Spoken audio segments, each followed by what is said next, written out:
बदलती है? अभ्यास से। रोज सुबेरे उठो, जितना भी समय आप अपने मन को लगा सकते हो उसको लगाओ, धीरे धीरे उसमें वृद्धि होगी, धीरे धीरे उसके अंदर एक रूपांतरण होगा। कोई भी व्यक्ति उपदेश लेकर के पहले ही दिन 5 घंटे भजन में नहीं बैठ गया।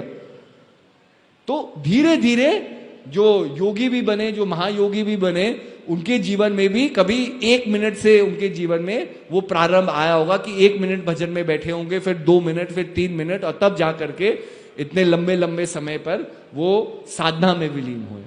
और फिर दूसरा क्या कहा कि भाई वैराग्य। वैराग्य क्या है? परहेज। अब आपका पेट खराब है, मैं कहूंगी जी छोले भटूरे खाइए, आप कहेंगे नहीं नहीं नहीं नहीं। मैंने कहा नहीं नहीं, मिर्च खाइए, आप कहेंगे नहीं। मैंने कहा नहीं, तेल खाइए, पेट खराब। मैंने कहा घी पीजिए, तो आप कहेंगे नहीं नहीं, इससे तो और पेट खराब हो जाए और मेरी तबीयत खराब हो जाएगी, मैं बड़ा सादा खाना खाऊंगा बिना नमक के, मिर्च का। फिर कहेंगे जी खिचड़ी बना दो, सूप बना दो, उसमें नमक मत डालना, मिर्च मत डालना। 2-3 दिन जब उसका परहेज करेंगे तब जाकर के आपका पेट ठीक हो जाएगा। तो परहेज क्या है? मन का भी परहेज करना है ना।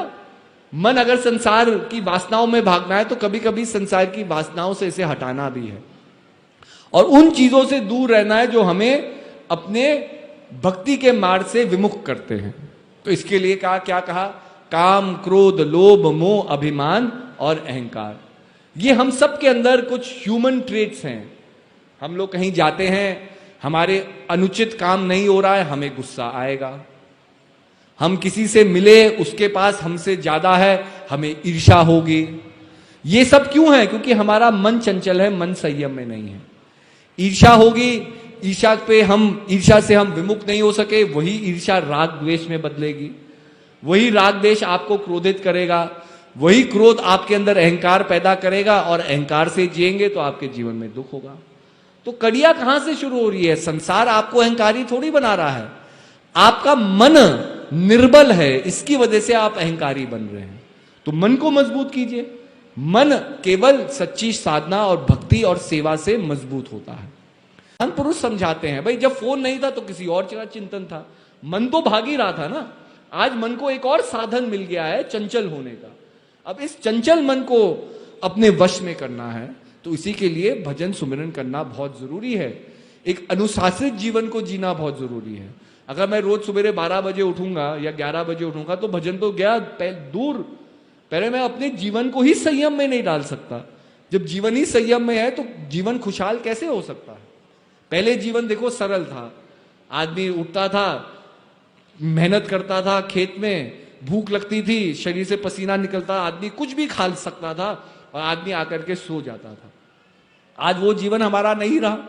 आज हम थोड़ा दूर जाना चाहते हैं, हम गाड़ी में बैठ करके जाएंगे, फिर अच्छे अच्छे पकवान खाएंगे, फिर चलना हमें है नहीं। अब वो जो अच्छे अच्छे पकवान खाए उसे पचाया नहीं तो कोई ना कोई रोग होगा। और आज यही है, आज हाई ब्लड प्रेशर और डायबिटीज। मुझे लगता है कि 90% जो लोग यहाँ है उनमें से एक ना एक बीमारी किसी ना किसी को होगी। आज अगर हम हाई ब्लड प्रेशर कहे तो लोग पहले सोचते थे कि जो आदमी बुजुर्ग हो जाए या जो आदमी बड़ा हो जाए उसे होता है।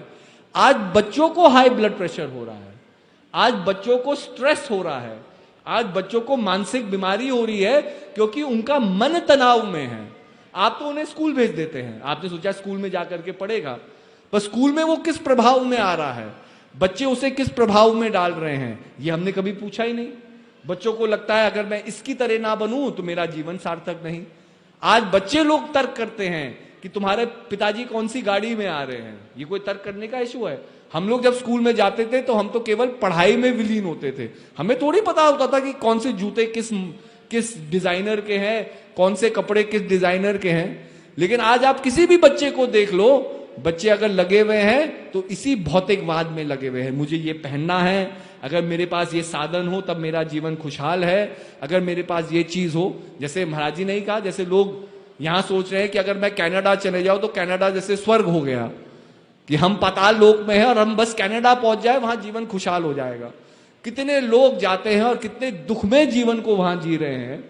मतलब इलीगल है, अपने देश वापस नहीं आ सकते, अपने प्रियजनों से मिल नहीं सकते, अपना इलाज नहीं करा सकते, कभी बीमार हो जाए तो भाई ये जीवन क्या है? डर डर करके भय भय में जीना।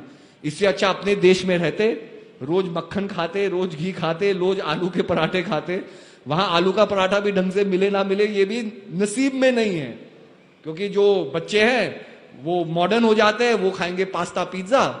तो जब बच्चों को पास्ता पिज्जा खाना है, आलू का पराठा कौन खाएगा? वो भी आपको खाना होगा। तो कहने का भाई हम एक कामना रखते हैं, एक कल्पना रखते हैं कि अरे ये हम कर लेंगे तो जीवन खुशहाल हो जाएगा, लेकिन अपने मन को बांधोगे तब जीवन खुशहाल होगा। भाई मन तो आपके साथ ही कनाडा जा रहा है ना, अगर मन यहां खुश नहीं है तो मन कनाडा में खुश कैसे होगा? लेकिन ये एक मिथ्या हम बना लेते हैं, और यही मन की माया है, जिसको कहा महामाया। हमारे महापुरुष कहते हैं संसार की माया का परहेज है वैराग्य। आप संसार से दुखी है, आप व्यापार से दुखी है, तो आप भगवा चोला धारण कर लो, आप हरिद्वार आ जाओ, आश्रम में रहो। वहां कोई इनकम टैक्स ऑफिसर आपके पास नहीं आएगा, कोई बॉस नहीं होगा आपको कुछ उल्टा सीधा कहने के लिए, काम करवाने के लिए, कोई संसार की खींचातानी नहीं है। लेकिन उसके लिए वो कदम तो उठाना पड़ेगा ना, वो त्याग, वो समर्पण का कदम उठाना पड़ेगा। तो ये तो संसार की माया का परहेज है। अब मान लिया मैंने वो कदम उठा भी लिया और मैं आश्रम चला गया, लेकिन आश्रम में बैठ करके मैं संसार का चिंतन करूं, अरे मेरा व्यापार कैसे होगा, अरे मेरे बच्चे मेरे घर का ख्याल रख रहे होंगे कि नहीं, अरे मेरा कुत्ता है उसका कौन ख्याल रख रहा होगा, अरे मेरी भैंस है उसका कौन ख्याल रख रहा होगा। तो ये तो मन की माया हो गई ना, इसका क्या परहेज है?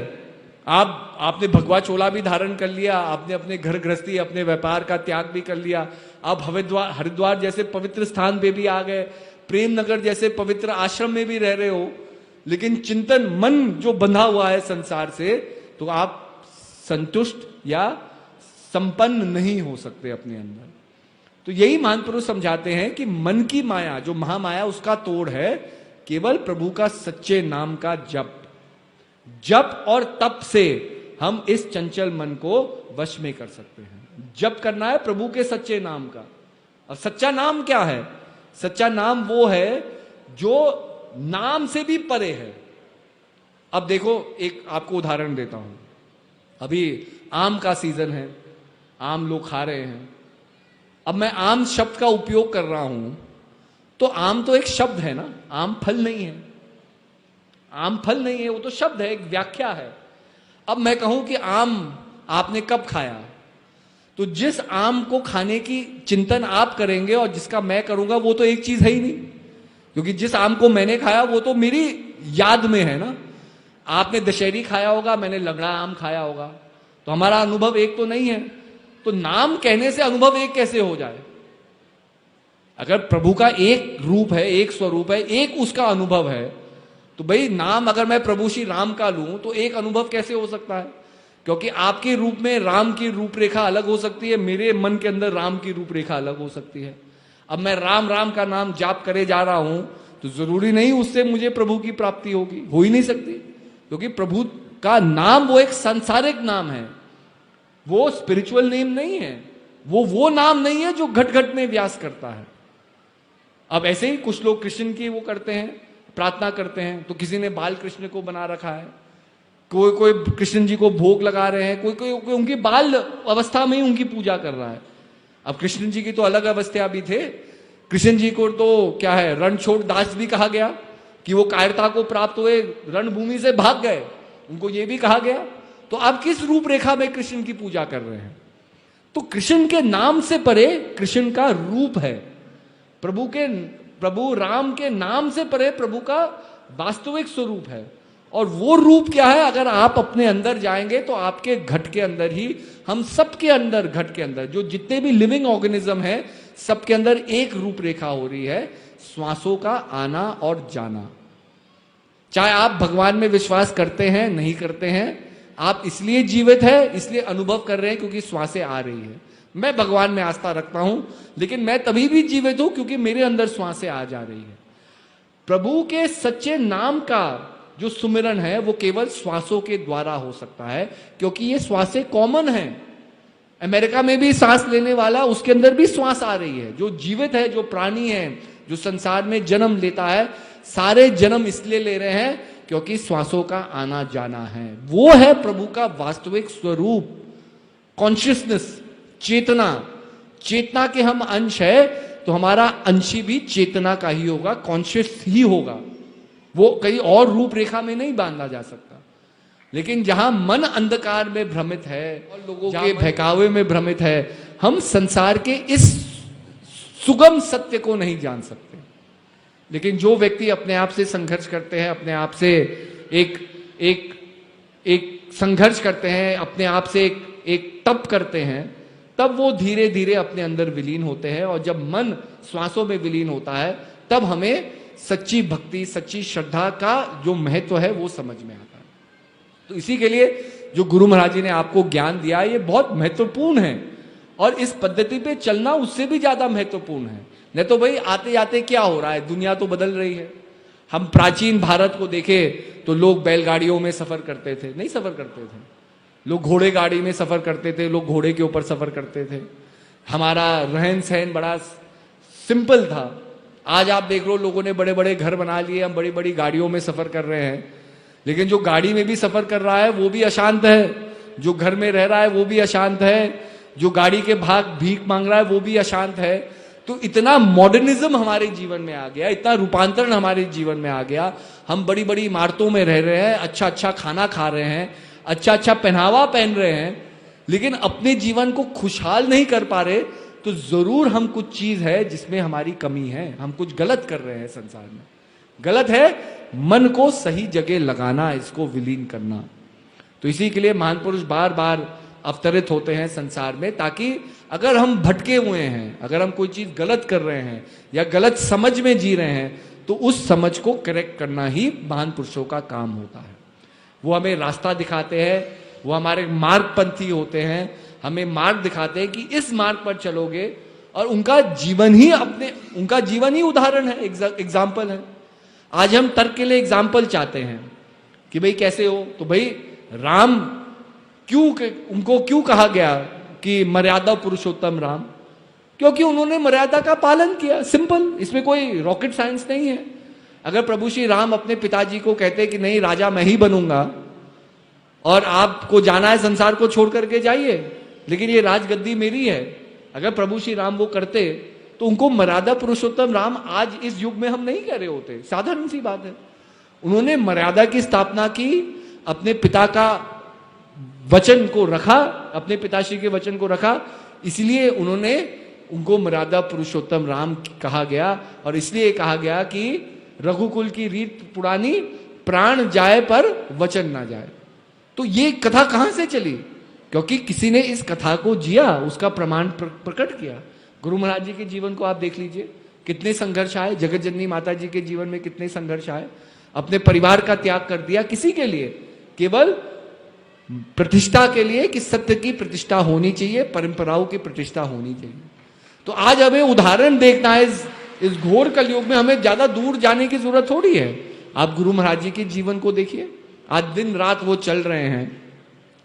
कभी उत्तराखंड की कंदराओं में है, कभी आपके बीच में है, दिन रात ये कर्म कर रहे हैं। किसके लिए कर्म कर रहे हैं? क्या उनको प्रतिष्ठा की जरूरत है? क्या उनको किसी के मान सम्मान की जरूरत है? नहीं। केवल उनके अंदर एक वो है जो श्री हंस जी महाराज ने जो एक बात कही कि घर घर ज्ञान का दीपक जलना चाहिए। घर घर के अंदर, हर एक प्राणी के अंदर ज्ञान का दीपक जलना चाहिए। अपने पिता के वचनों को सिद्ध करने के लिए ही गुरु महाराज जी कर्तव्य करे जा रहे हैं। और कैसे नहीं किया? एक समय था प्रचार बहुत ज्यादा था, एक समय था प्रचार खत्म हो गया। ये संसार का बहाव है, आता जाता रहेगा। लेकिन अपने कर्म पे सिद्ध होकर के चलते रहना, यही सत्य का परिणाम है। तो जिस तरह से गुरु महाराज जी, चाहे कुछ भी उनके जीवन में हुआ, उन्होंने सत्य का साथ नहीं छोड़ा। ऐसे ही आप अपने जीवन में अपनी भक्ति का साथ ना छोड़े। चाहे जीवन में कुछ भी हो, जीवन में भाई दुख आएगा, क्यों नहीं आएगा? आज मेरा यौवन जा रहा है तो मुझे दुख हो सकता है। आज मेरे बाल भी झड़ रहे हैं, चाहे जितने लंबे हैं, मुझे दुख हो सकता है। लेकिन ये तो कल ना कल होगा। कौन व्यक्ति है जो संसार में जो चीज उसे मिली है वही चीज लेकर के गया है? संसार में जब जाना होता है, संसार में सब चीज खो करके जाना होता है, तभी तो संसार से जाना है। यौवन भी जाएगा, बाल भी जाएगा, आंखों में चश्मे भी लगेंगे, घुटने भी एक्सचेंज कर लोगे, तभी भी दोबारा दर्द होगा। आज तो हम नी रिप्लेसमेंट कर लेते हैं ना, सोचते हैं कि भाई घुटना रिप्लेस कर लिया, अब ठीक हो गए। 10-15 साल वो घुटना फिर से घिसेगा, और घिसेगा नहीं घिसेगा, लेकिन एक दिन संसार को तो छोड़ करके जाना ही होगा। तब क्या ले जाओगे अपने साथ? तो ये जो नाम कमाई है, यही साथ रहने वाली है। जो हम अनुभव अपने जीवन में साक्षात अनुभव प्राप्त करेंगे, यही हमारे चैतन्य को बदलेंगे और यही बदलाव होता है। ऐसे ऐसे प्रेमी भक्त थे। अब हम आपको कहानी सुनाते हैं। एक भीम दाजू थे हमारे, सिक्किम के आपके दार्जिलिंग के प्रेमी थे, और उनके भाई को उपदेश हुआ। दिल्ली आए होंगे, दिल्ली में नवंबर का प्रोग्राम हुआ, महात्मा जी से उन्हें उपदेश हुआ। अब जब वो वापस गए तो महात्मा जी ने कहा कि भाई अपने घर में भी, अपने समाज में भी प्रचार करना। अब जब वो वापस गए उनका रूपरेखा ही बदल गई। तो भीम दाजू बड़े, हमारे एक बहुत पुराने प्रेमी थे जगत जननी माता जी के समय से, तो ये बड़े मतलब गुंडे किस्म के इनका मिजाज था। मतलब बंदूक लेके चलते थे, कोई भी उनसे आनाकानी करता था बंदूक दिखा देते थे और डरा देते थे, और पूरा गांव उनसे कांपता था, मतलब उनसे डरता था। तो जब इसने अपने भाई को देखा, इसने कहा तू रोज सुबह उठ करके आंख बंद करके बैठा रहता है, तुझे ऐसा क्या मिल गया इतना शांत तेरा स्वभाव हो गया, तो मुझे भी दे। तो उसने कहा कि नहीं नहीं, मुझे आज्ञा नहीं है, वो जो महात्मा जी आएंगे मैं महात्मा जी को ही, मतलब महात्मा जी ही उपदेश दे सकते हैं। अब इनके अंदर गुस्सा वो बढ़ता गया कि यार मेरा भाई को मैं डरा रहा हूं, धमका रहा हूं, ये मुझे उपदेश नहीं दे रहा, मतलब ये क्या है इसके पास, ये क्या है, और डर भी नहीं रहा। पहले तो डरता था मेरे से, अब डर भी नहीं रहा। तो जब महात्मा जी आए तो ये महात्मा जी को उन्होंने कमरे में बंद कर लिया कि महात्मा जी तो जोर जबरदस्ती करके मैं लूंगा ही उपदेश। अब जब डर लिया तो इनके साथ क्या हुआ, इनके रूपांतरण क्या हुआ कि इन्होंने क्या देखा कि सब लोग मेरे से डरते हैं और ये भगवा चोला में साधु आया, ये मेरे से डर ही नहीं रहा तब जाकर के उनका जो अभिमान है वो टूटा और उन्होंने भक्ति की, उन्होंने उपदेश लिया। और जब उपदेश लिया तो वो आसपास के 5-6 गांव ने उपदेश ले लिया कि उन्होंने कहा कि अगर एक ऐसा व्यक्ति, एक सज्जन व्यक्ति बन सकता है तो हम तो सज्जन बन ही सकते हैं। तो आप जब भीम दाजू को आप देखते हैं, मतलब कभी आप उनसे कि बहुत लोगों का, जब हम बहुत छोटे थे और नाटक होते थे, नए साल के नाटक होते थे, तो सचिन खाती और भीम दाजू ही नाटक किया करते थे। तो बहुत लोग भीम दाजू को उससे भी जानते हैं क्योंकि वो हमेशा लोगों को हंसाते थे नाटक। लेकिन कभी आप उनसे मिल लेते तो ना, तो कभी मैंने उनको ऊंची आवाज में बोलते हुए अपने जीवन में देखा। और जब मुझे ये चीजें बताई गई, मुझे ये विश्वास नहीं होता था कि ये व्यक्ति जो इतने सज्जन हैं, जो कभी ऊंचा नहीं बोलते थे, कभी ऐसे व्यक्ति भी थे जो लोगों को बंदूक दिखा करके लोगों को नीचा करते थे, लोगों को डराते थे। तो ये है नाम का प्रभाव। लेकिन उन्होंने मन की पवित्रता से नाम को जीवन में धारण किया। और उनके जीवन के क्या क्या अनुभव थे।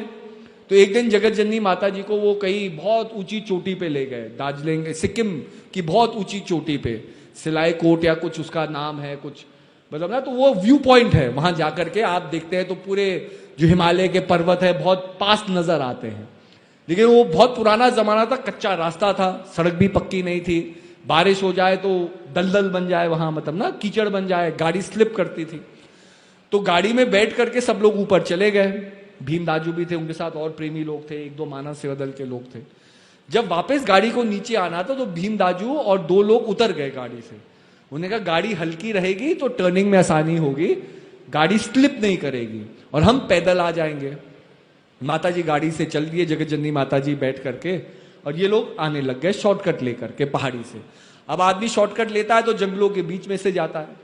शॉर्टकट तो यही होता है, रोड पे थोड़ी चलेगा घूमने का कि भाई शॉर्टकट लो, हम जल्दी पहुंच जाएंगे। पैदल चलने लग गया, उनका रास्ता भटक गया। अब ये 3 लोग जंगल के बीच में चल रहे हैं, इनको धीरे धीरे अंधेरा भी हो रहा है, इनको सड़क नहीं नजर आ रही, कोई लाइट नहीं नजर आ रही, क्योंकि लाइट देख के भी आदमी जानता है कि भाई ये घर है, इस तरफ चल लो, डायरेक्शन साध लेता है।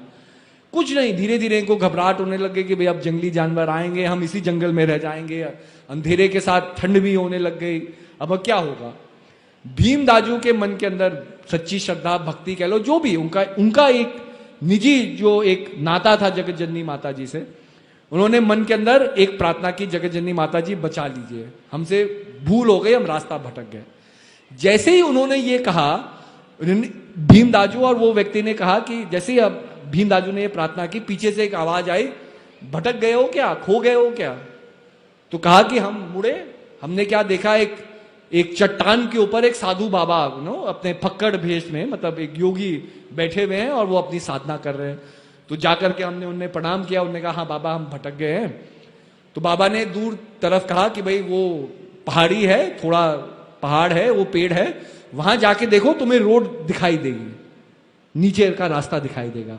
कहते हम भागे भागे गए, जैसे ही हमने वो पहाड़ी को चढ़ा, हमने देखा तो नीचे वो रोड थी और दूर से हमें दिखाई दे रही थी जगत जननी माता जी की गाड़ी ना, क्योंकि माता जी भी रुके हुए थे कि हम लोग आएंगे तब साथ जाएंगे, तो हमें गाड़ी भी दिखाई दे दी। हम इतना खुश हो गए कि भाई देखो अंधेरा हुआ भी नहीं, अंधेरा होने ही वाला था, अब बिना किसी कष्ट के हम पहुंच जाएंगे। तो जैसे हम मुड़े उस बाबा को धन्यवाद देने के लिए कि आपने हमें रास्ता बता दिया, उस चट्टान के ऊपर कोई भी नहीं बैठा हुआ था। तो बाबा अगर हम ये कल कामना करें कि यही दृष्टांत मेरे साथ हो और मैं हूं छली, अपने आप से छल कर रहा हूं, मैं अपने आप से कपट कर रहा हूं, अपने प्रियजनों से ही झूठ बोलता हूं, अपने ही भाई महात्माओं से झूठ बोलता हूं, भाई महात्मा जी कहते हैं सत्संग में आओ, मैं कहता हूं नहीं नहीं बहुत जरूरी काम है, बहुत जरूरी काम है, और नहीं आ रहा, तब ये अनुभव, ये दृष्टांत हमारे जीवन में थोड़ी होंगे, क्योंकि हम योग्य ही नहीं हैं उस पवित्रता के, उस बंधन के। तो बाबा उस बंधन को बांधने में प्रभु, इसलिए क्या कबीर दास जी कहते हैं कि जब मैं थे तो हरि नहीं, जब हरि थे तो मैं नाही, प्रेम की गली इतनी साकरी उसमें दो न समाए। कि जब मैं था तो हरि नहीं, जब मेरे अंदर अहंकार था, अभिमान था, राग था, द्वेष था, जब मैं मेरे अंदर प्रबल था, मैं की भावना, तब मैंने प्रभु को जाना ही नहीं, प्रभु तो मेरे से बड़े दूर थे। और जब हरि है मैं नाही, कि जब मैंने हरि के सत्य को जाना तो अपने आप को मैंने डिसॉल्व कर लिया, अपने अहंकार को मैंने पिघला दिया, तब हरि प्रकट हुए। तो क्या क्या प्रेम की गली, प्रेम का ही एक रास्ता है प्रभु तक का, और वो इतना तंग है, प्रेम की गली इतनी साकरी उसमें दो न समाए। दो मतलब दो भावनाएं नहीं समाती कि मेरे अंदर छल भी है और करुणा भी है, मैं अच्छा भी हूं मैं बुरा भी हूं, नहीं, उसके लिए पूरा त्याग तपस्या से उस रास्ते पे चलना होता है। तो अपने मन को पवित्र करो, अपने मन से संघर्ष करो, यही गुरु महाराज जी का संदेश है। और अगर हम भी चाहते हैं कि रूहानियत हमारे जीवन में आए, कुछ अलग हमारे जीवन में हो, तो उसके लिए कर्म भी करना जरूरी है। तो मैं यही कहूंगा आप लोगों को, आपके नए आश्रम की बहुत बहुत बधाई। आश्रम तो बहुत पहले बन गया था, हमारा भी जब आना हुआ था तो नींव रखी जा रही थी, लेकिन बहुत बहुत बधाई। और हम यही आशा करते हैं कि इस हंस बेल से एक नया पुष्प खिले और इसकी सुगंध से आपके पूरे पटियाला में एक महक आए, लोगों के अंदर, लोगों के जीवन में रूपांतरण आए। और उस प्रचार प्रसार के लिए महात्मा बाई जी का सहयोग करना, उनकी आज्ञा में रहना, ये आप लोगों का कर्तव्य है। तो इन्हीं शब्दों के साथ सबको दुआ आशीर्वाद, हरिओम।